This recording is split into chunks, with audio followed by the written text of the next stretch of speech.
Hello, Goodman Games fans, and welcome to another episode of the Scrivenery. I'm your host, Ed Stanek of Raorgen Games.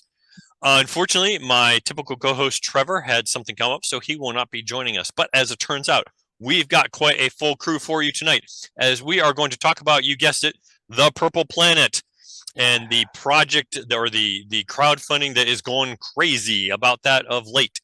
We're going to be talking with some of our other members of the Purple Planet Horde who are in on this project, and we're going to dig into what each person's doing, how that project is going.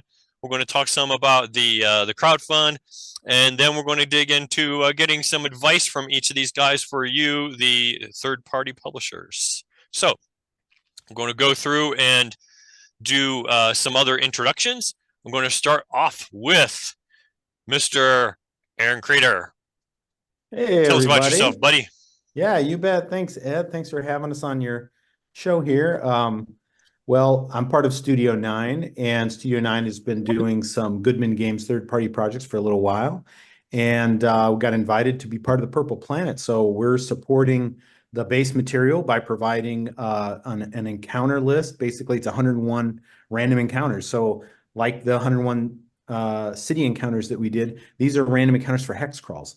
So, catered to the Purple Planet, you could use it elsewhere with an adaptation, but mostly outdoor overland adventure, kind of weird things like that you don't have on your map yet. So you don't just say, oh, this square has mountains. I mean, you got something that's exciting happening. Yeah, some site, some maybe it's a mini adventure. It can be anywhere from all the way from a mini adventure to a prompt that maybe gets you and the players going in another direction, or just some little oddity, little kind of sight and sound that kind of gives texture to the world. And then we have a funnel adventure. So it's nice because I think it's nice to have funnels for Purple Planet especially. This is an incredibly deadly world. It sure is. I think anybody that's run one in it has gone, oh, wow, we just all lost our characters. Be fun to kind of, now that we've invested so much in this world, to start something here. And so this is a way you could kind of start from ground level and then go up through the levels with all the third-party products that we're all putting together here. So I think this addition to the Purple Planet is really probably essential based on the deadliness of the system. But well, in fact, you could have an adventure that's about third or fourth level, and it could still be a funnel in the Purple Planet. Yeah, right. That world is nasty. So and that's the nice thing. Like maybe you have another set of characters that are first or second or third, but you can kind of come into the Purple Planet from anywhere or start from scratch, which is kind of fun. So, but yeah, that's Studio 9. That's what we're doing. That's me in general, and yeah. Okay. So next on my list, we've got Tim Satley. Introduce yourself for us. Hey, my Tim Satley. I am the head of High Dive Games, and last I checked, the only one here. So, yeah, I have written a number of modules for third-party modules for MCC, and basically what I find creative things that I think are cool and find a way to mix it in, and I look for where there's holes, not in the system, and not that there's a problem, but hey, wait a second, I would like something that does this, or I would like something that's here. That was how I started with this. I found something in MCC that, with MCC, it's a village-based system, and they talk about the village, and you're going off on your, trial to grow. And then they kind of leave off and they forget about the village after that. So I kind of put something to randomize and put that back into the play. And that was what started it. And from that point on, I've created a number of adventures that have been third-party published. You can find them at goodmangames.com on the online store or Drive-Thru RPG. But essentially, that's what I do. All right. Martin, tell us about yourself. Yeah, hi everyone. I'm Martin Bunicki, and I am the lead writer for Gaming Honors, which is a small company here in Northwest Indiana made up of a group of us gamers who just decided that we wanted to take the stories that we've been telling around the table for years and put them out in the world. And Goodman Games, as everyone here would say, is really supportive of third-party publishers, both in terms of licensing, but then in getting the word out. And so we started about 6 years ago now, publishing modules, and we're really excited to be part of the Purple Planet. All right, John, how about you? Hey, I'm Johnny, rollfunkydice.com, creator, maintainer, and now gonna grow it even more. We support MCC and DCC adventuring. We're just kind of the imp in the machine that helps the story keep going. Roll some dice, hopefully they roll your way. Yeah, and we're headed to the Purple Planet. All right. So let's start off with, just in case we've got somebody who's maybe tuning in because they generally look at our shows for the sake of third-party publishing, and maybe, just maybe, they're not familiar with Purple Planet. They haven't heard of it. Maybe they haven't seen all the blast of publicity from Goodman Games built up to it, but just in case. So, Tim, why don't you give us an atmospheric sense of what is Purple Planet and what does it mean for the DCC community? Sure. Purple Planet, it was a box set that came out a number of years ago. I'll be honest, I don't know the exact year, but essentially it's a setting for your campaign within using the DCC system. Now, it is a separate planet. They don't specify how your characters get there, but it was originally designed for, say, 4th level or higher, 5th level higher. It is an extremely deadly place.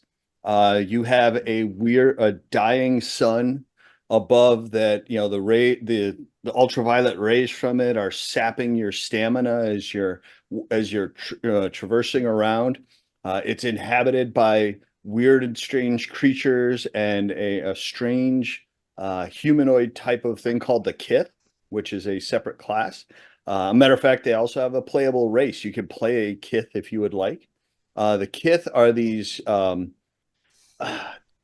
strange ogre-like things, ogre-like race, and they follow what are known as ascended masters, who are their gods, the real world gods of the Purple Planet. And each of these ascended masters has something that's very different and unique about them, whether it's, one is with the black smoke in their, and the Kith carry their pyramid all around on their backs. I mean, I imagine, tens of thousands of Kith with this giant, pyramid on their backs that they're carrying in and kind of Wizard of Ozzy, but a whole lot more hardcore.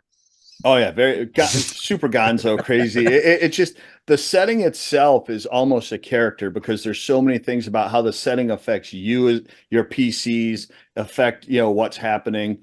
But these Kith, their devotion to these ascended masters drive them to fight constantly with each other. And so there's warring going on, and you're fighting bands of them and wild, bird like, pterodactyl like birds and dinosaur like creatures. And the thing I really like the most about it is it really leans hard into the Appendix N mindset of Edgar R. Burroughs and John Carter of Mars, that basically take John Carter of Mars and twist it almost as if you're on some really good hallucinogenics. And that's kind of where you're at Purple Planet.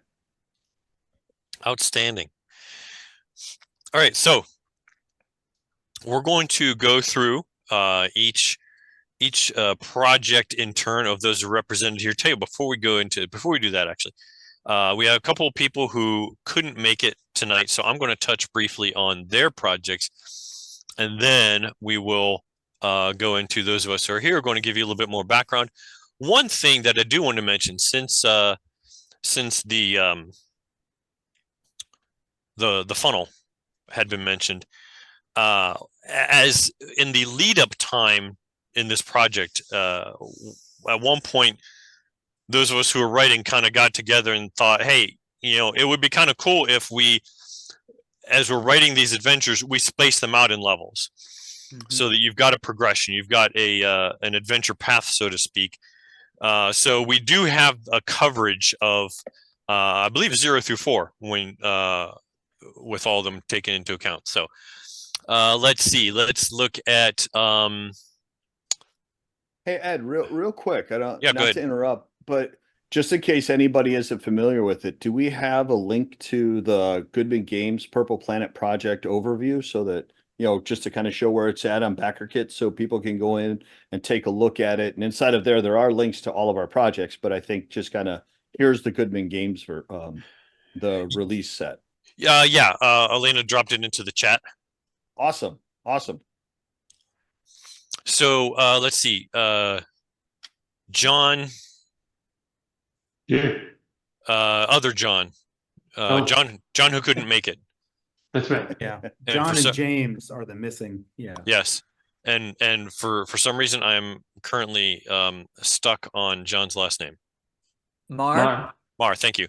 So John Mar's project, Wrath of the Orbmen. He's got an adventure that is what level is his?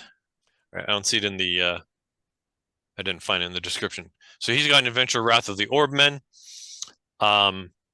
James Posinell of Horse Shark Games. He's got an adventure, River of Lies. So keep a lookout for both of those as well. And somehow, I don't know how he managed to do this, but James managed to snag Stefan Pogue as his cover artist. And I got to say, that's hardcore right there. I don't know how he managed to pull that off.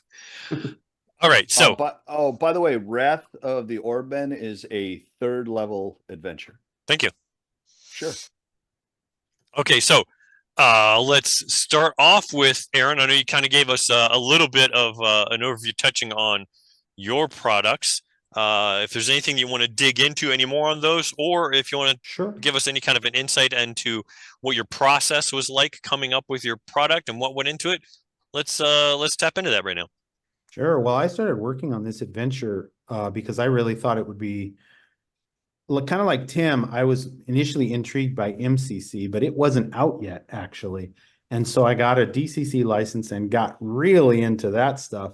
But it's all kind of one system anyway. There are different detail flavors of different worlds. And so, Purple Planet being its own setting kind of has that MCC feel too. The world's been so destroyed by war. I mean, these kiths are almost identical looking to each other, and yet they somehow in their minds see very big differences. Like we're the right ones and you're all the wrong ones. So like humans, really, in that sense. Very, very much like Almeric, if you've read, from the Conan writer, what's the Conan writer's name? Robert Howard. Yeah. So he wrote Almeric, which really is the Purple Planet, like perfectly Purple Planet.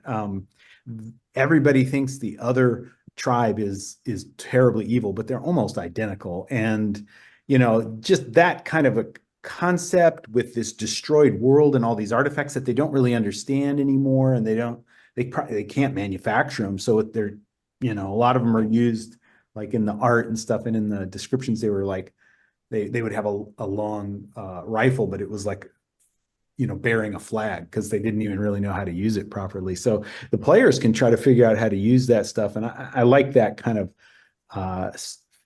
fabric or flavor like MCC has. There's kind of something really cool about that setting. And since it is like a 5th level world, like, I think the original Peril in the Purple Planet, you come in at 5th level, it's kind of cool to see other levels that we're all doing fleshed out and stuff. But I started working on this module before Goodman even announced they were doing a Purple Planet. And I was getting ready to like set it up as a Kickstarter page because I wanted this bizarre off-planet kind of world. I was going to do it on like an asteroid, like a dead asteroid or something, where it's being mined by this Orion mining company. And they have plucked from different worlds, robots, mutants, humans, Kith, why not? Kith too, and use them as labor. And so the start of the adventure is an uprising where the bulk of the labor force, being robots, has been made sentient by patron AI Tetraplex. And he's just sent out this wave that's kind of, popped them into a whole nother mindset. So they're able to break their original code to harm no humans and stuff, with a little force of will checks and stuff.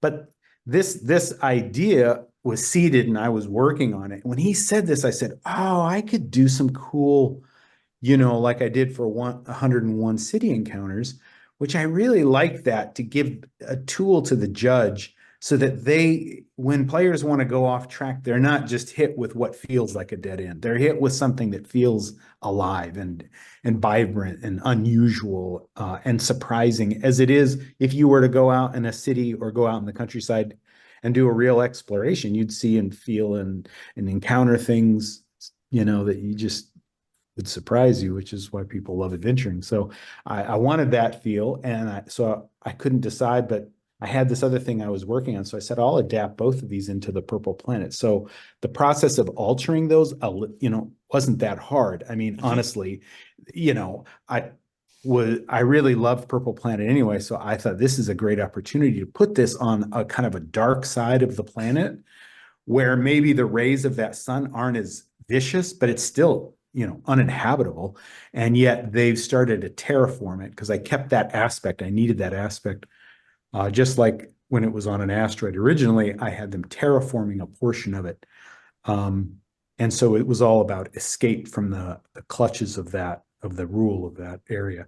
So it'd be kind of cool to see these robots and other characters escape and kind of get to the parts of the Purple Planet that would incorporate some of these other adventures. And that would be a fun story. So that was part of my process. A lot of times because I'm visual artist, I'll draw first, I'll sketch things, and I'll take very, basic notes. And then I play it with groups, because I don't want to like type it in and get too firm or set with things until after I've play tested it with a few groups. And then once it's kind of typed in and I play test it with some groups, I'll still make changes, but I feel like I have something that flows based on what, how things went. And I'm always open to suggestions. In fact, I love teamwork. I love cooperation. So I even like the fact that we're doing this as a collective. I think it's a stronger bundle. I came from a video gaming background, and the first thing I noticed is these console games. Because there were a lot of consoles that eventually died out, but the consoles that made it were the ones that really activated third-party gaming publishers to make games for their console.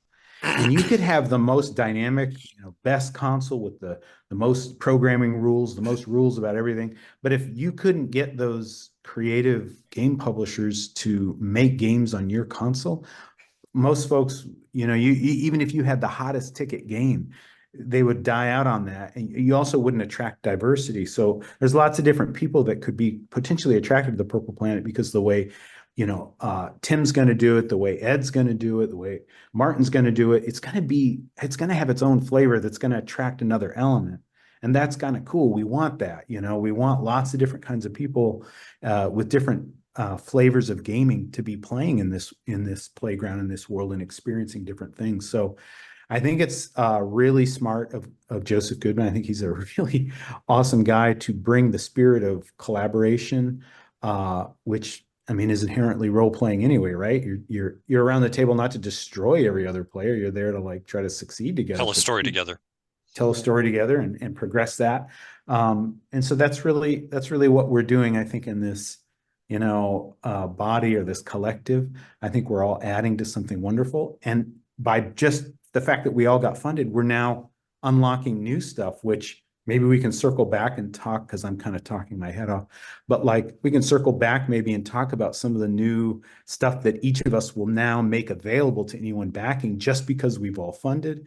And also the more of us that backers back, the more exclusive BackerKit stuff they're going to get. And it's just kind of fun, because I haven't done that in the past. Most of the stuff I make for my campaigns is available later. This time there's just stuff that's just available for this. And I think that's kind of cool. So. Yeah, I think I want to take a moment to mention, because it struck me while you were talking there that we may have some people. We have, I think, people who follow this show on a regular basis who are third-party creators and connect in that community. But we may have people who are watching this who maybe don't follow it normally, and so they haven't heard some of this before. So I want to take a moment to pitch. It was mentioned earlier on in our conversation, I know a couple of us brought it up, that Goodman Games is extraordinarily supportive of third-party community. I mean, those of us certainly who are doing that can attest. In many ways, we could just go on for quite some time just talking about that. And so I want to encourage, if there's anybody watching who maybe you've thought that, maybe you've been gaming for a while and you've had this idea for adventure, maybe you've run it for your group, and maybe somewhere in the back of your mind you've kind of had this fantasy of, oh, it would be cool to write this up and publish it and see it on a shelf somewhere and have people buy my work. And maybe that seemed far off. Maybe that seemed like that was just not reasonable. Let me tell you,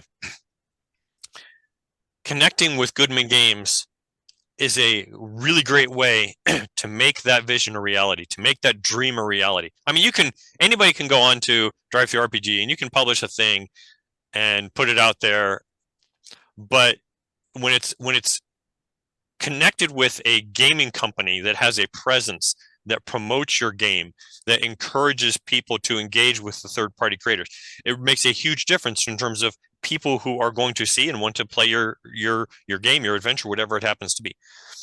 And so on the Goodman Games website, goodman-games.com, there's an entire section about making third-party content. And on there, it talks about what the process is, how you get connected. There's no charge for using the for using the license. You just contact the company. There's this very minimal contract, and basically it's just protecting the brand, make sure people aren't putting out something that makes the brand look bad. But aside from that, you then write your product, you send it in for approval, and then they give you the seal of approval, and you just go off and release it, and they let people know, they help advertise your product for you. And so I really want to encourage, if there's anyone who's watching who hasn't really dived into it yet, hasn't pursued the notion of putting your own stuff out there, but you think, boy, that would be pretty cool though, wouldn't it? And all of the guys here, I think, can attest and say that, yeah, it is pretty darn cool. Go for it. You can do it. Trust me. This is episode number 43 of this show. If you go onto YouTube, onto Goodman Games YouTube channel, we've got a whole list of episodes talking about how you get started, from the bare bones square one, how you get started into going into this process. Go look it out. Go check it out, because it's something that once you get into it, you'll find you can do it. Trust me, and it'll be a tremendous amount of fun. Aaron, one other oh, go ahead. Just to put a note on that, if I could, also, like, the system itself, the DCC system itself has enough oxygen in it that it allows people, I think Tim was mentioning this before, like, he looks at it and says, okay, what would be something fun to detail? Some systems are so detailed that there's no where room. Is there to introduce, creativity? He's very good at creating. I think Joseph Goodman, is very good at creating creative prompts that allow entry points for judges to have their own idea. I mean, it says right in the system, I know people are going to play this, they're going to make their own rules, they're going to modify it. I think that is a very fertile ground for creativity outside of, like, what you're talking about is the logistics and the business end of it.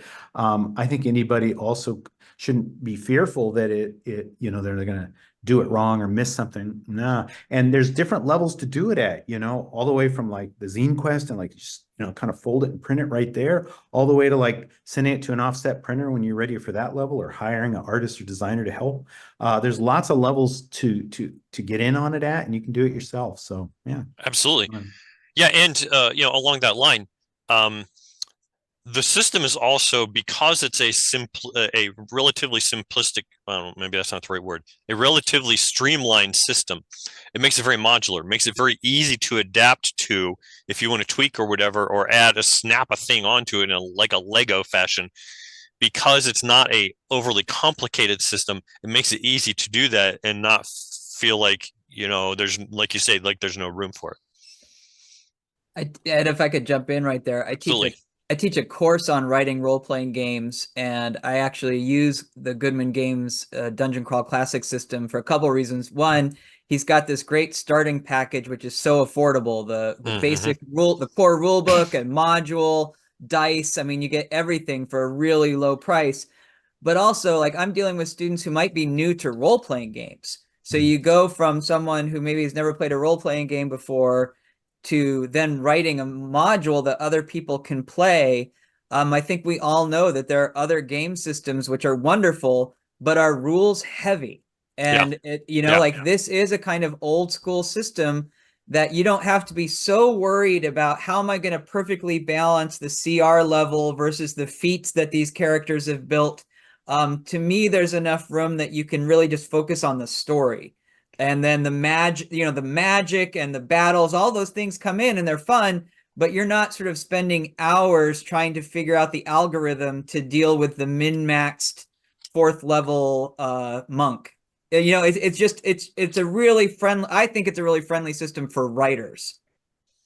I agree. And, we had a family of friends that we knew that we started introducing to gaming, and unfortunately at the time we didn't yet know about DCC. And so we started them off with Pathfinder, which is a far more rules heavy system. I mean, far more, which oddly enough, though, it was modeled on D&D 3.5, and it was actually a little bit better than 3.5, but still way too many rules. When we transitioned over to DCC, because these people were not experienced gamers, and they're like, oh my gosh, this system is so much easier to learn. It's so much more streamlined. Right, absolutely. So I just popped into the chat, link to the Goodman Games third-party publisher hub. So yeah, go check it out, and you won't regret it. Tim, I'm sorry, Aaron. I one other thing I wanted to mention. If I remember correctly, your adventure has a new class. Yes, the robot. You can play a sentient robot come to life, and robots are a strange thing because you're divorced from all that physical healing that clerics do and all that kind of. So you've got to restore yourself in very creative ways. But of course, you have an understanding of technology and self-healing. So you can sacrifice technology to try to heal. In addition, you have vulnerabilities. Like there's 2 ways that a robot can die. I mean, you can die, just get obliterated, destroyed, the way any physical thing can get blown apart. But you can also turn back into a subservient or docile, non-sentient robot if you burn too much of your personality trying to overcome your programming. So one way that you can overcome your initial programming is by forcing through will or burning of personality to resist the urge to protect a human that you don't want to protect, or to attack a human that your programming doesn't allow you to attack, or something that you perceive. So it's interesting in MCC, for those that are familiar with that, you make recognition checks where your character is trying to be recognized by a robot. It's a reverse for these characters. They're making human recognition. Is that a human that I'm supposed to protect? And if they're weird enough or unusual enough, it's very hard for them to perceive that as a human or something that they have to protect, so they can do what they want in those situations. So there's some limitations which could allow for some fun role playing too, and a little more risk for that character type, because there's our inherent strengths that a robot's going to have. They're tougher, they got armor. I mean, so we had to balance that in the creation. But yeah, that class is going to be kind of a fun class to toy with. Neat. All right, so Tim, tell us about your product. Yes. First, just to kind of play off a little bit about what Aaron said. I've talked to a ton of people who are very much wanting to do some type of an MCC DCC mashup. How do we put something together for that? And that's one of the cool things about the Purple Planet is it's very similar. You have relics, whereas like an MCC, you've got artifacts of the ancients that you have to roll to see if they blow up in your face or you can actually use it with this. And one of the cool things that Harley did was he created, instead of just rolling dice, he created a group of 8 ruins, right? So these pictures with these funky things.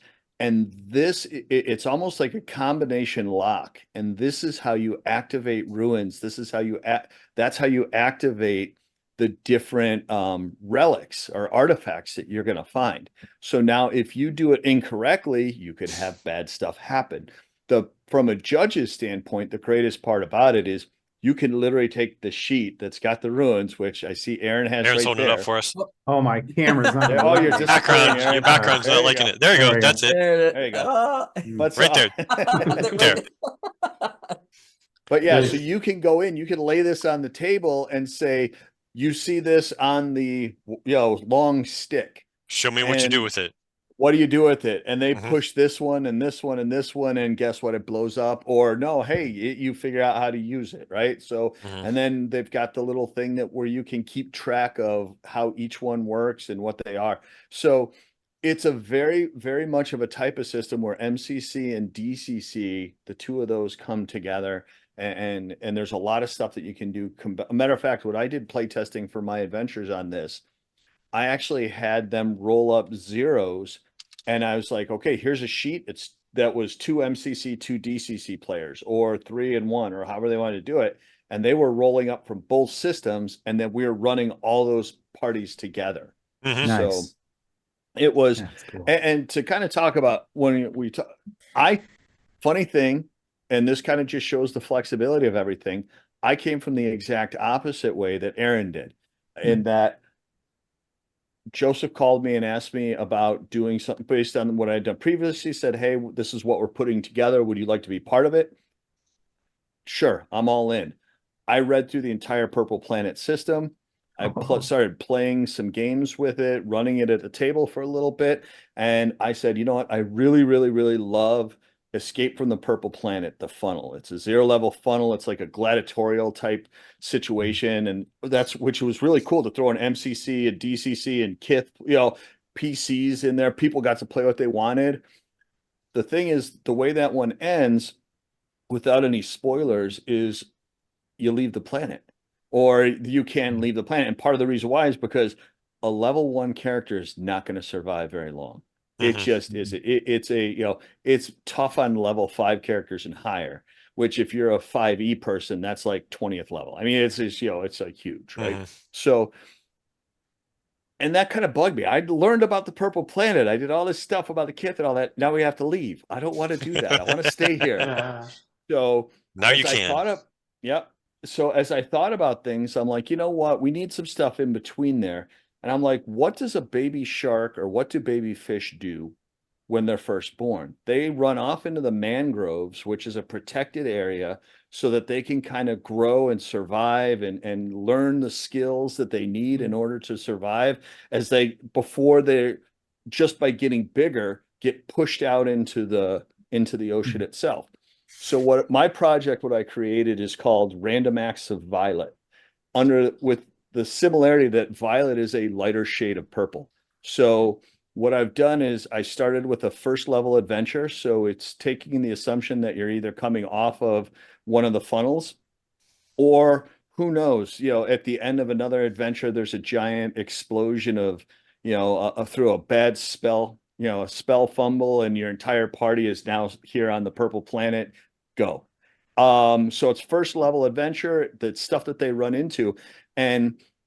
But what I found was this: as I was going through this, I'm like, wait a second, I need more. I can't just do an adventure and then they're stuck out here in the Purple Planet in the middle of the ocean, right? In the middle of all this stuff. They'll die. They'll still die even after they get finished with the adventure. So what I ended up doing was creating what I call, it's like 2 in 1. I created the adventure, and then wait a second, I need a place to put this on the Purple Planet. So I created an area of hexes that has a few different zones, and it's a lighter shade of the Purple Planet. There's reasons why the larger creatures can't come there. So there's things that have survived there because there's no predation from large carnivores. There's areas that are shaded so you're not getting nailed by the sun as badly. There's some, different types of things. There's a lot of Kith who have been exiled, some of them have found their way there, right? And it's almost like, a Garden of Eden, that not really, but it's almost like that. So yeah, so essentially I started as one thing and it turned into 2, and I'm like, do I make 2 separate modules on this? I'm like, you know what? No, I'm just going to fold it together as one. So it's like a zine with an adventure. So we've got multiple zone area that you can hex crawl through that's lighter. I created creatures and relics, situations, and a matter of fact, I started off calling it "What the Hex," in that everything was in groups of sixes. And I had creative thing. We get weird with stuff. It hex 6. Okay, I'm going to do everything in groups of 6s, right? So so we've got all these different things that they can run into in these different zones within the lighter shade. And then once they get to a certain part, they're going to end up getting booted, or they're going to try and go somewhere else. So it's what I tried to do is to create that low level area to get them to second level so that they could start moving on from there. And I know we talked about John Mars and and James Posnell's adventures, and those two, they both did third level adventures. So just like we have, okay, you got 2 funnels here. You've got Aaron's funnel with the robots, which, by the way, thank you, Aaron. Him and I did collaborate, and I'm actually using some of his robots in part of my adventure. So it is kind of a cool thing where we're trading stuff back and forth. So you've got that funnel. You've got Escape from the Purple Planet as a funnel. You've got a first level adventure that I do. We've got a second level adventure that we'll talk about.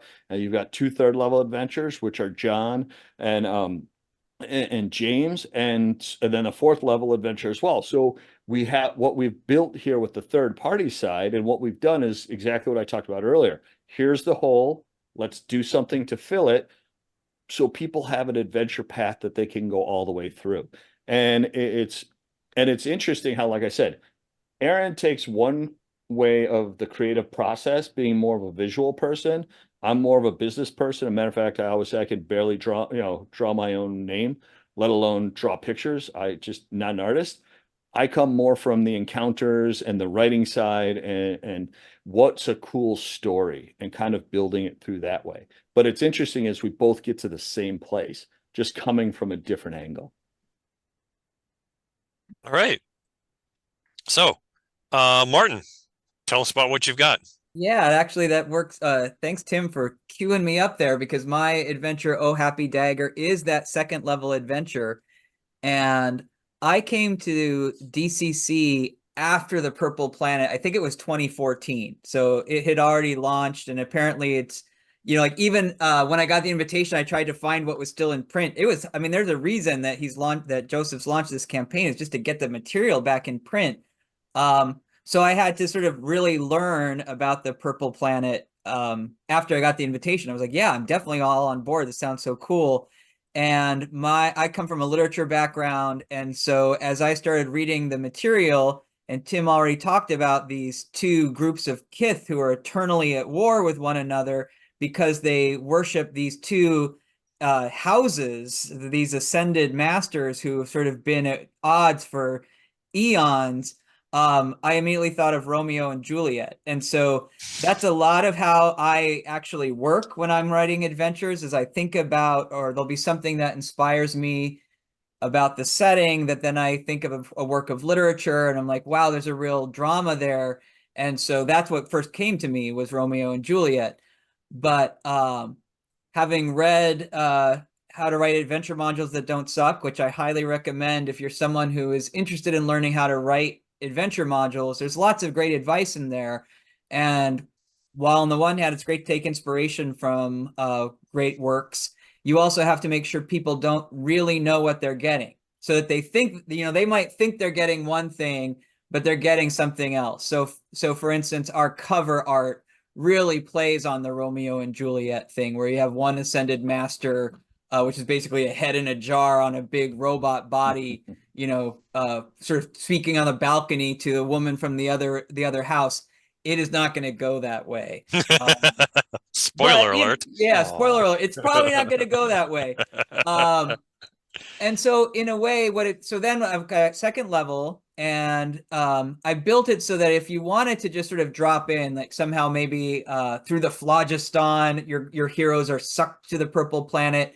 But because I was part of this project, I really was imagining, okay, this is a group of survivors. This is a group of people who've been on the Purple Planet for a little while. They've managed to figure out at least how to get by.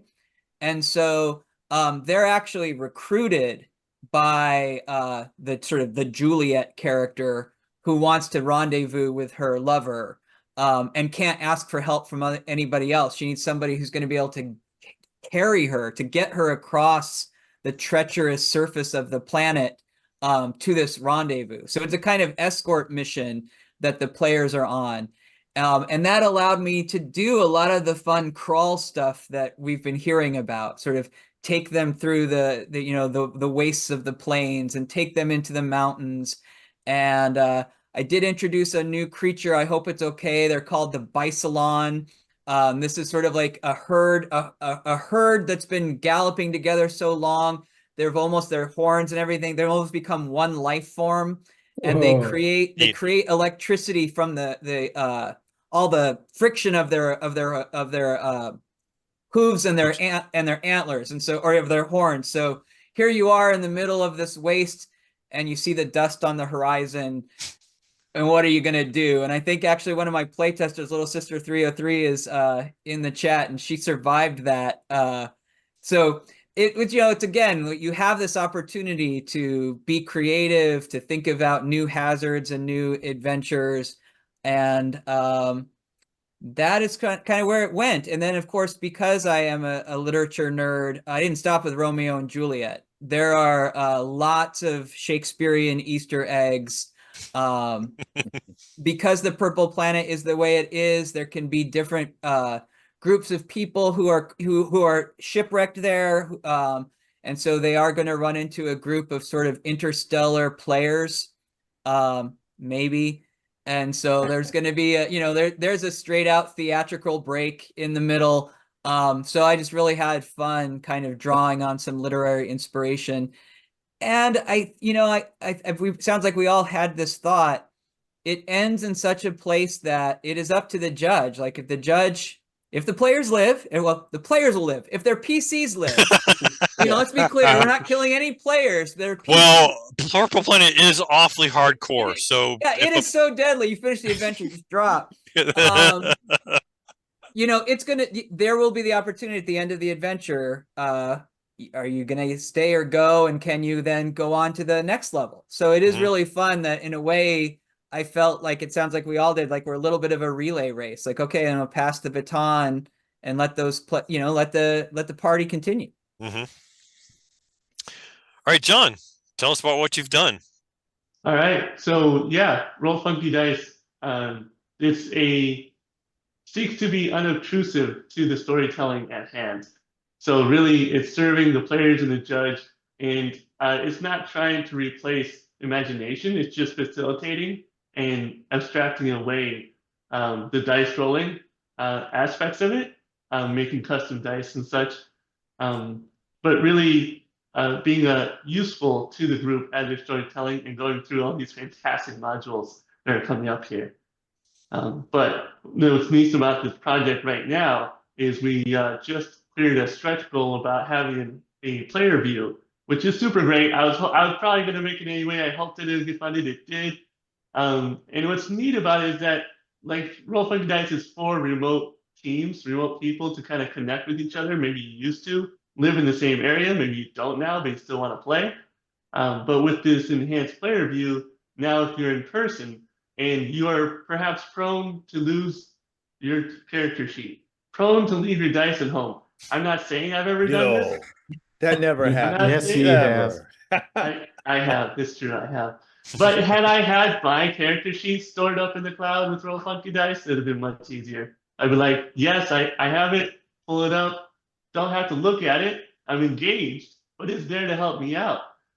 So that's what that's about. But back to the robots, I know, Aaron, you put out a poll about what robot would you be on the Purple Planet, and I just want to say I would totally be Lance Bishop from Alien, because even though he gets torn apart, he's still contributing to the story. It's fantastic.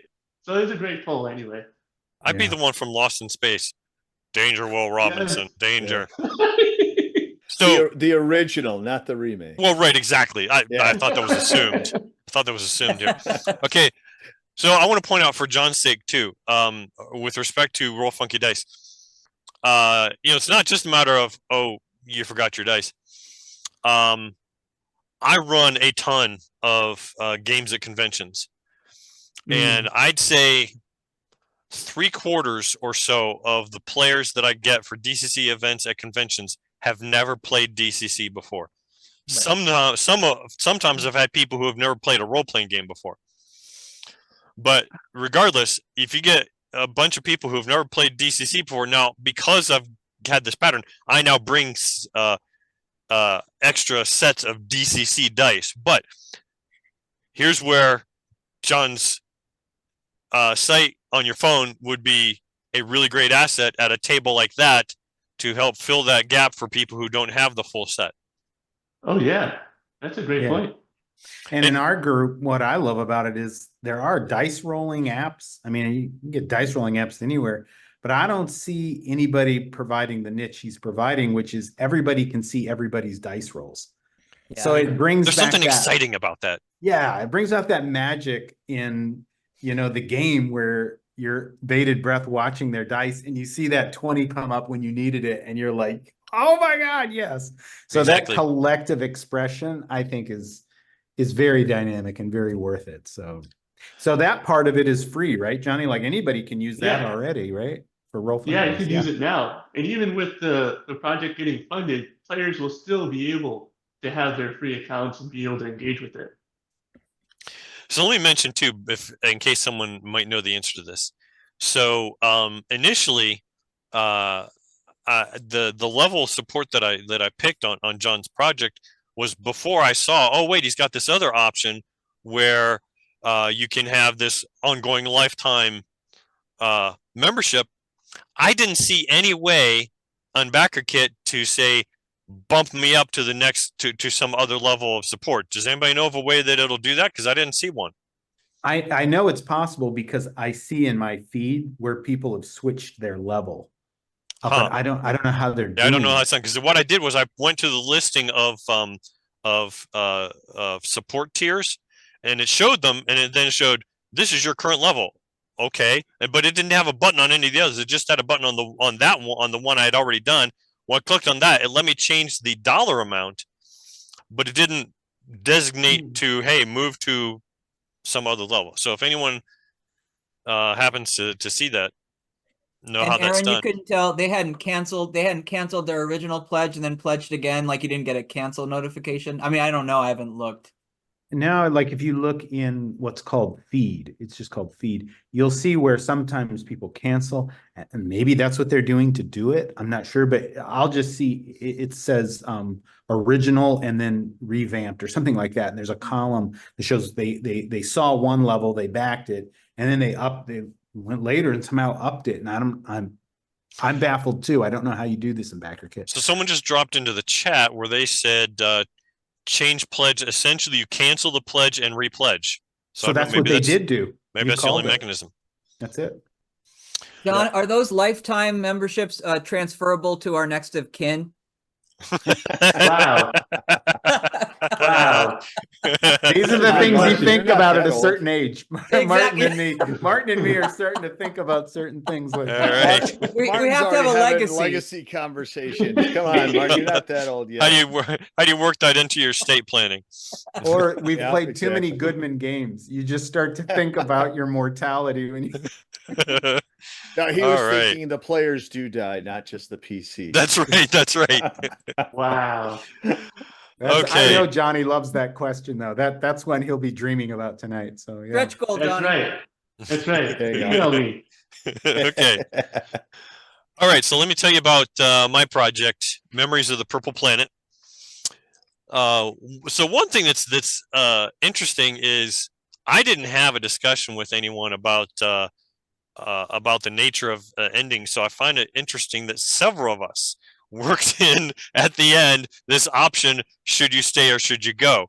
So that because I've got something like that going on too. So anyway, I don't know if any of y'all were AD&D players. There was an adventure in AD&D called Expedition to the Barrier Peaks. Yep. Yes. Which was essentially bringing Gamma World to D&D. It was a spaceship that had crashed on a D&D planet, and so you've got your D&D characters going into this crashed spaceship and dealing with tech stuff. So I was kind of harkening back to that kind of a notion. In mine, there's another house besides the two that are the main focus of the Frozen in Time Great DCC. Yeah, right, exactly. You've got the two primary houses, but I thought, well, I'm going to make this other clan that they came up with their own, because the two primary houses, they've each got their own way that they wanted to try to escape the effects of the Weirdling Sun. So I thought, well, okay, maybe some other clan came up with a different idea. They come up with a different concept, and so what I've got is one of their members said, hey, I've got a way we can escape the planet, but it required all their people to act together. Well, these people just don't do that real well. So it ended up ending horribly for them, and it didn't come to fruition. But so the party finds their complex that they had where they were working on this. And so you've got the the local flora and fauna to deal with, and you've also got some tech problems to deal with and hazards associated. And I don't want to get into spoilers in case anyone will be playing it, but in the end, there is a possibility, and it depends. I've got it written so that I give the judge an option. The way that it's written as the default, at the end, there's a way that the players can use the mechanism that this house was planning on, and use that to escape the planet. But I've got this note for the judge, but if you're not ready for that, just make this one little tweak to the setting and it's just not going to work. And so, but then there are some other things that they can get from it as a benefit still. And, I think with mine, I felt a little bit more like this was mine. So mine's 4th level. And so since mine was the highest level of the Horde modules, I thought I was a little bit more free to tack on an ending like that, because if they've made it to this point, then maybe it's time for them to go home. And there wasn't another one. Purple Planet Stats has material stats for a generic ascended master, so that you could create your own failed falling house within that setting. Oh, cool. So. Yeah. So it literally, I think it actually says generic ascended master. I think that's okay. How it's even titled. Okay. So, but anyway, so yeah, it's got that option there for if the GM wants to exercise it, but I won't get into how it works, because I don't want to divulge too much. But those maps are only available in white and black labels, kind of like the old Spy versus Spy. So yeah, mine. I've thrown in a few custom monsters just to try to give it a little bit of extra unpredictability.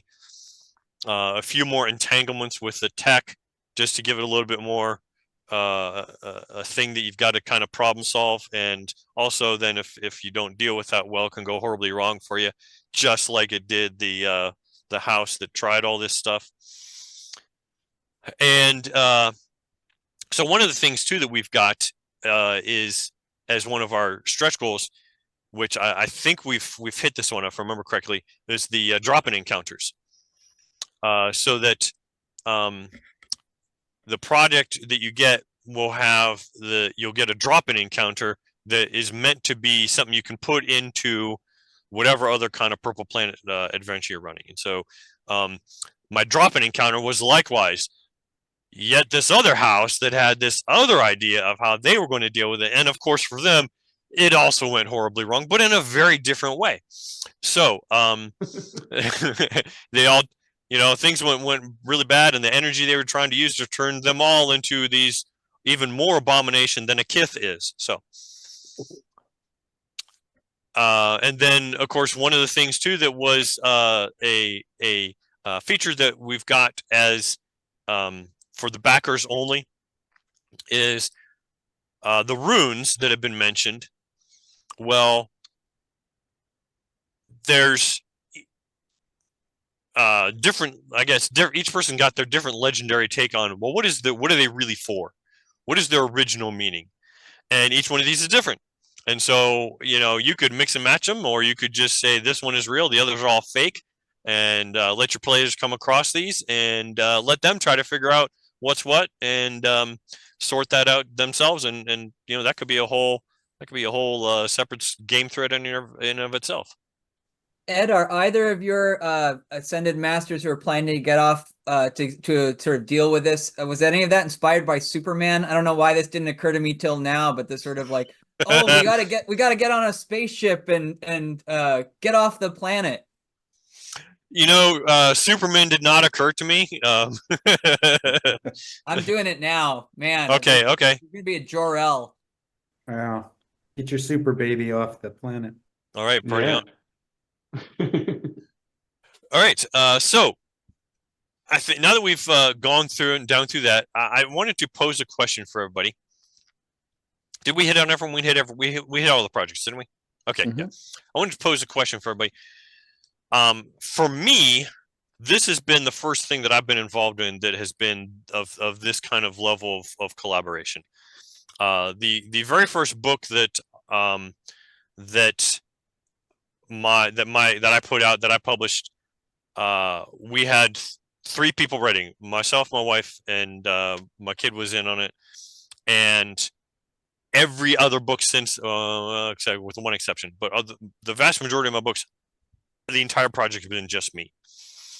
And so for someone I'm a hyper organized person. And so getting thrust into this project, which was a lot of people, maybe not, if you're a big company, this is probably a small team actually. But I wanted to get us a thought from you guys of what has this process been like for you of this collaborative engagement? On the one hand, our projects are standalone and development alone, but yet there's been a number of ways in which we've tried to dovetail them together. So in no particular order, if there's something that strikes you about what the process has been like, go ahead and mention something. Well, I love that you said your alignment is lawful and the process has been chaotic. So the struggle for you has been very significant. Whereas for me, I think I'm neutral aligned. I can handle some chaos. I can handle some organization. I ride that balance.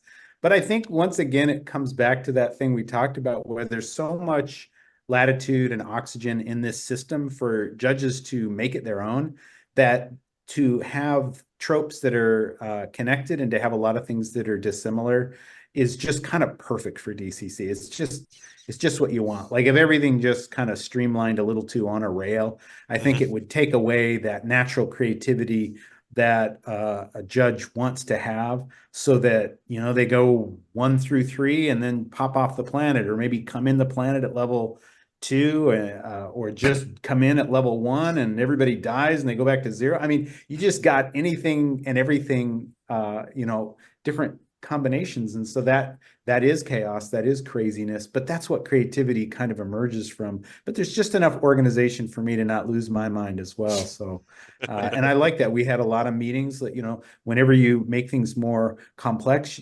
it requires more collaboration. I think Joseph's reality is he really follows this quote that I read from Baha'u'llah, which was the supreme need of humanity in this day is reciprocity and cooperation. And I think about that a lot because I see everything that's breaking down in humanity, like the Purple Planet. It's from competition and just taking, no reciprocity, just taking something. And Joseph has unlocked a truth, a real hidden truth, that things can really grow significantly if you have that reciprocity and cooperation. So I feel like the members of this team have had that, and everybody's played their part. Like you said, you're very good at organization. So you've provided a lot of charts and a lot of organizational tools for everyone's been benefiting from that. Other people bring other elements, that wouldn't be able to do that maybe, but everyone lending the thing that's them is what's making it successful and wonderful. And I hope it continues. I know we're planning on the design, or the concept is that we ship these together too, to take the load off the backer in terms of their shipping. Now there's logistics and complexities to that, so details have not been provided, but it is the intention, and we're going to try to tackle that as a group afterwards. So stuff like that I think I'm detecting and seeing in the group, to me, makes this process very awesome. It makes it really awesome process. So, because logistics is probably not my strongest suit. It's more on the creative side. So, I will Yeah. say, Ed, that this project got me on Discord. I remember when we were first talking about how we're gonna meet, and I think it was James who was like, "Oh, well, I'll set up a Discord server for us." I'm like, "Great." And now we have a Discord for our Twitch show. I mean, like, but I had not thought about using Discord as a kind of collaborative tool, so that was a new thing for me. Yeah, well, it was a good fit. Well, and likewise, and we've now got a Discord for the road crew. For in case anyone hadn't seen that, it's called the Interplanetary Gong Farmers Union, or Interplanar Gong Farmers Union, something like that. So go looking for that, and you can set up a local chapter for your geographical area, so you can help find DCC gamers in your locale. But yeah, Any chance we could get a link to that or an invite on the absolutely. in the thing? Tell you what, if Because one of you guys wants that's to something I take the definitely like next to do. discussion part, I will dig up that link. So Sure. talk about what the experience has been like for you. Sure. And it's interesting that we have a saying, especially when it comes to building teams in business world, and it's 1 + 1 = 3. And what it really means is that when you have two people that come together, if they both have the exact same skill set, that's not nearly as good as two people who come together that have different skill sets that are complementary. For instance, my business partner, there's stuff that she likes to do that I would rather gouge my eyes out than do. And there's stuff that I do that vice versa. She doesn't like at all. So by the two of us working together, it creates this, thing where we get more done by taking off the stuff we don't like to do. And one of the things that I think is, and since I know the Scrivenery is really about third-party publishing and that, one of the things I found really unique with this was how we switched over from primarily doing things on Kickstarter and going to BackerKit, and mainly because of the way it allows you to do multiple projects together in a group setting, which is all of our projects are linked together. There's a leaderboard that's based on everybody linking, what people are backing, and by backing more projects, you get more things. And it really allowed us to put together some really cool cross project stretch goals. You back 3, you get 3 free dice. For everyone you back, you get drop-in adventures. When everybody publishes the rune lore from each of us gets thrown out there. And so we each have our own little thing that we're doing, but at the same time, we've got that combination of things that come together to make the entire project that much better. To me, it's just such a cool thing because, I look at this and it's like, I see it as one, and I know people like when they adventure and they do things, they like to do a path, right? This is my adventure path. And what we've actually created here is we've taken this really cool stuff that Harley and Doug did and created a pathway to get to there if you choose to go that way. Mm-hmm. But the other thing, and I think something we haven't really touched on, I know Harley and Doug are creating additional content for the upper level stuff, for the stuff that's already out there at that level. I know he's got another adventure that's coming from that. But the thing is that if someone is looking to do third-party stuff, if someone is looking to create these kind of things, just create it, because there's places you can put it. There's things that you can do with it. And really, I really love the whole BackerKit thing of us coming together and working together on the project, because it's, like I said, I was trying to come up with something in an area. I don't want to really get into what it was or why I wanted to do it, but I'm like, wait a second, Aaron's doing that robot thing. Okay, I reached out to him and it's like, yeah, hey, by the way, can I have the rule set for this so that I can incorporate that within my adventure? So if someone has a 0-level robot, they can kind of flip that into the first level adventure. So, it's allowed us to do stuff like that, which I think A is 0-level cool. robot, is that like a Roomba? Yeah. Basically. There you go. Yeah, that Okay. should have been on the list, the poll. We should have had a Roomba. Yeah. That would have been great. I love the things out there where someone has a puppy and they have a Roomba.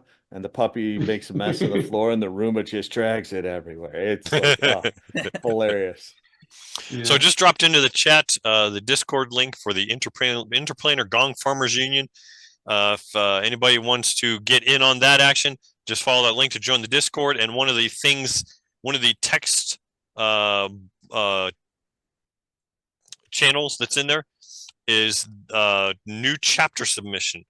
And so if you want to start a local chapter in your geographical area so that you can start to plug in with other DCC players in your geographical area, just drop a message in there and I will set up for you a channel, a text channel and a voice channel for your geographical area. And then that helps as people come in, they can see, oh, there already is one for, such and such area, Dallas Fort Worth or whatever. And then that can help you not only make those connections, but then also as you get news about, we've got a bunch of minor cons, if you want to call them that, local cons, like CincyCon is coming up, for example. And that helps you, learn about those, be aware about those, and communicate with other players about them. All right. Go ahead. Oh, I was just gonna kind of lead into, I don't know which direction Johnny is from me, but I was gonna lead into Johnny's work too, because another level of collaboration was Johnny was hesitant as to whether he wanted to put Roll Funky Dice in here because, there were certain things he couldn't fill out. And so he was asking me. And so I supported him by, he contracted me to make some graphics, and my wife's does, animation and direction. So she was able to do some motion graphic stuff for his campaign and for mine. Those are both Lisa's.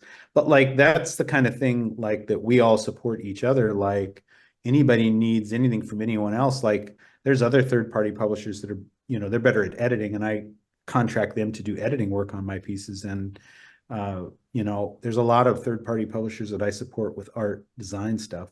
If I can't do it, I'll know someone that can, timing wise, because I do stuff for Goodman, but I also love to support everybody's projects. So Johnny could probably speak more to it, but it's that kind of thing, like, and in return he helps me with a lot of tech stuff that I don't have capacity. And so that reminds me, that gives me a good idea. I think once we're done here, I'll set up a separate channel on there just for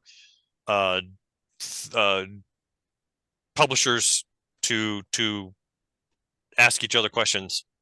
Right now it's very focused on broken down by area, but something like that's kind of global would perhaps be useful. I'm pretty sure there's something like that too on the Goodman Games Discord server. Yeah. All right, so any other let me actually move into now. I probably won't be touching on this myself because, like I said, I've done a bunch of episodes already on giving my own thoughts on running the third-party race, or on the road rather. But I want to, since I've got this opportunity of having you guys here, I want to open the discussion to nature of this show is help people get going on third-party publishing or make their product better. Is there something that you've come across in your experience in what you've done that you feel like, man, this has been a valuable lesson learned? I'm glad that I learned it, but it would have been nice to have known it when I first got started, something that you could pass on to other people in the third party sphere. So anybody who's got a thought like that, go ahead and jump in with your best advice for other publishers. I got one, but it's a little embarrassing and a little painful, so I'm going to let everyone else go first. Okay. It's going to be self-revealing, and then, but I would want others to avoid it. So, I think one thing that has surprised me, I mentioned at the beginning of the show that we've been doing this about 6 years, and at first we did one, and it took 6 months, and now we're doing about 4, like we're doing 4 a year and trying to sort of expand. And one of the things that's been exciting about that is you start to have product, right? So when you launch a campaign, people can pick add-ons. Like suddenly it takes a little while, it takes some patience, but if you start to do, multiple projects, you have more to offer, which actually then gives you more resources, which allows you to hire more artists. Like it's been a long road, and I think that you've probably also emphasized, Ed, and we've emphasized it tonight. Go for it, right? You have to start. You can, and there's lots of support out there, and you can find artists, you can find designers through the Goodman Games Discord. But I guess what I'm also sort of arguing for is stick with it, be patient, because once you start to have a few books, Goodman buys them to sell on his website. We now get to go to conventions. So it's taken us a little while, but it's really been worth sticking it out. I'd say a couple things I could think of. One of them is, again, just do it. I mean, there's lots of stuff that's out there. Everyone comes up with great ideas, and everyone comes up with different ideas. This is my third year now doing this. First one, it was the same thing. It was just go for it and do it. But two things I would say. One is, and I'll use an example. I know Tim Schneider did an MCC module. Was it desk and drawer, or the drawer and desk, the desk and room 810, I think it is. And he wrote it, put it out on DriveThruRPG, and didn't do much. I think he sold 13 units of it. Kickstarter and BackerKit, I know some people might be nervous about those and doing that. The real benefit behind that is it gets the word out that your adventure is there. It gets noticed. People know about it. And, none of us are really here doing this for money.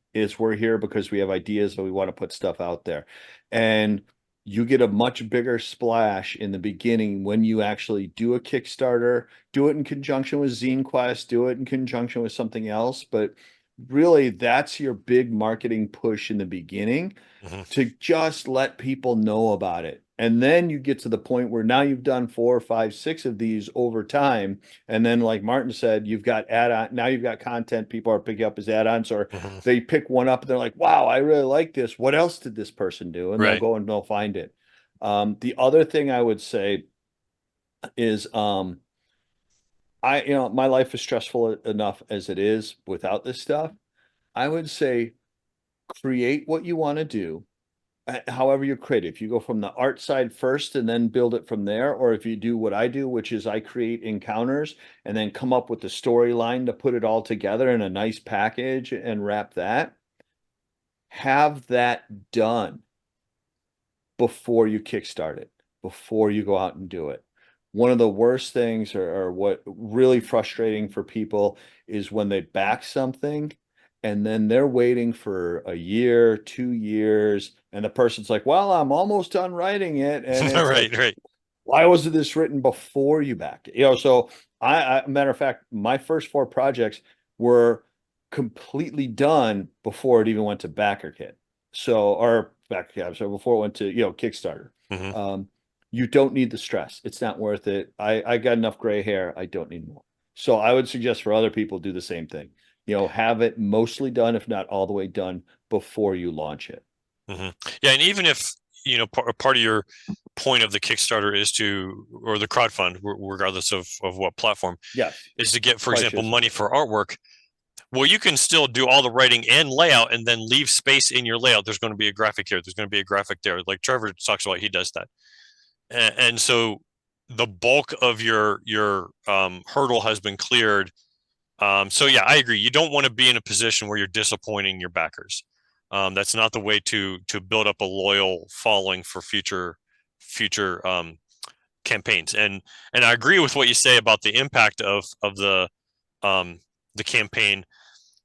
Last year I had a Kickstarter for Comic Crawl Classics. In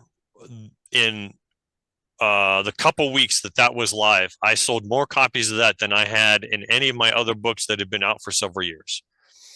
the degree to which it gives you a higher profile is a big deal.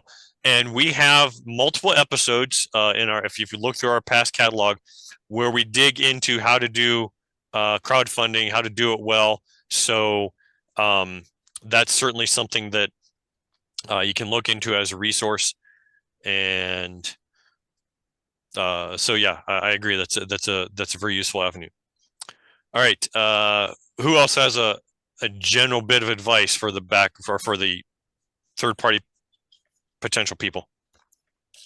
We better hear Aaron's embarrassing story. That's all I'm That's saying. right.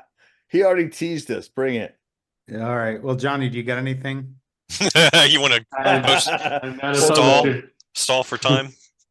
Well, when I first, so our company's been making games. We made games before we did role-playing games, but they were all kind of simplified tabletop games to simulate role-playing experiences, because that's my passion. But the first board game I came out with, because I wasn't used to, the industry, and it was my first product, and I didn't know, it was really kind of, I just didn't know what to trust and who to trust on stuff.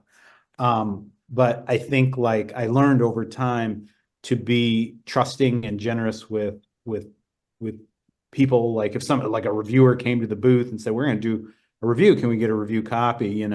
I wasn't prepared for those questions. I didn't understand. I was like, wait, who are you? I don't know. So, like, but just being ready to be, I'm trying to find the nicest way to say this. Don't be too cheap. That's what I want to say. Mhm. Just don't be. Is that the nice way? That's not the nice way. But yeah, I think I just was so worried about the bottom line. And your first few products, I think, it was mentioned before by Tim, like, it's not a money-making enterprise per se, but just be generous with those first few. Once you get to 3 products, they say that's the magic number. Like, you really have a line now. Like, 1 is a point, 2 is a line, 3 is a shape. I mean, so you really have built a shape of what you're going to be making, and people start to really look for you. So all that said, if there's any chance to do so, really entrusting others to be part of your process, entrusting others, hiring good art. I highly recommend that.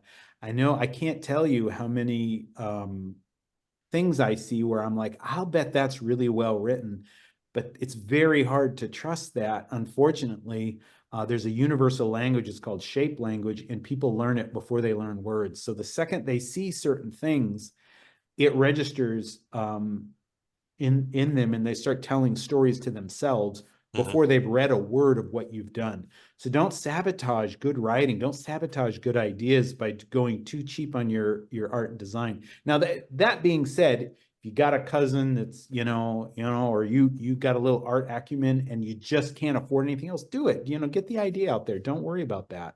But if you got a little something to seed it, even if it's 1 piece of art or 2 pieces of art, put that, flash that straight up on your page, and that's great. Or put that on your billboard or your poster at Gen Con. So yeah, just that kind of stuff, I think. So yeah, and we've done a couple episodes about artwork and about how there are ways that you can cut some corners in terms of cost, stock art and stuff like that. But yeah, I've always said a really good quality artistic cover won't necessarily get you sales, but at the very least, it'll get you foot traffic. It'll get people to pick up your product. If you're saying, like, at a booth, for example, it'll get people to pick up your product and take a look at it, and it gets people's attention. So, at the very least, from that standpoint, and it does kind of speak of drawing someone emotionally into the product. I agree that that's a important piece. Oh, I'd love to do an experiment where you have 2 campaigns that's essentially identical, and one just has, like, paid for 1 good piece of art to do the cover, and maybe 1 other piece inside the body, and the other one didn't. I bet you cover the cost of that art and more. And a lot of artists will work that way. I mean, I've worked with a couple people where I believed so much. They said, we don't have the money for that. I said, I know this is going to succeed. I will do these 3 pieces for you to put in your Kickstarter campaign. You pay me once you make that, because you will make that and more. And it's exactly what happened, because once people see, oh man, because I read, he bought a couple pieces from me, and therefore I had to read the stuff he had. I said, you got gold here. This is going to be a great adventure. People are going to want this. Don't sandbag your, so that made me want to invest in him. So, you got stuff like that you can, and I've done that with a few people. So it's just, anyway. Agreed. That's it. All right. Any other thoughts?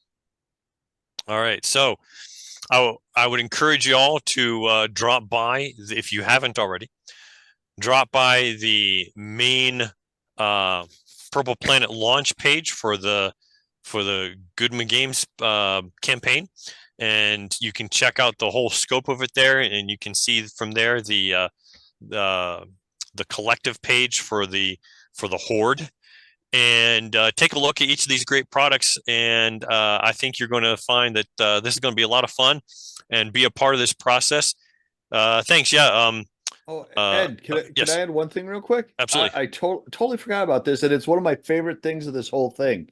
So the more people are involved, the more they get points based on, buying, backing different adventures, backing different levels, and being engaged in what's going on with the polls and the comments. As people get higher and higher up, Goodman is actually going to pick certain people at random plus some top people, and an anagram of your name will be put in the different products. Like I've got one that's going to have 2 different anagram names in it. Goodman, so your name could be an anagram in the official core and Purple Planet lore, if you will. Yeah, and there's a leaderboard there that shows how that ranking is sitting for everyone. So, I mean, other than that, you also just get the bragging rights, because exactly. This is a I'm high profile. The official stuff.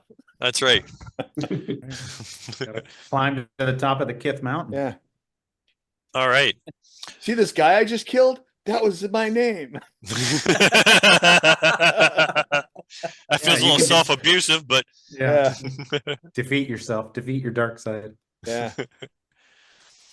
All right. So, with that out there, we're going to make way for the show that's coming up after us. So, like I said, go and check out this great campaign if you haven't done so already, and if you have, then keep tabs on. There's a bunch of other streams that are coming up throughout the month as we cover different aspects about it, so that you can stay engaged with the process and be excited for this really cool product line.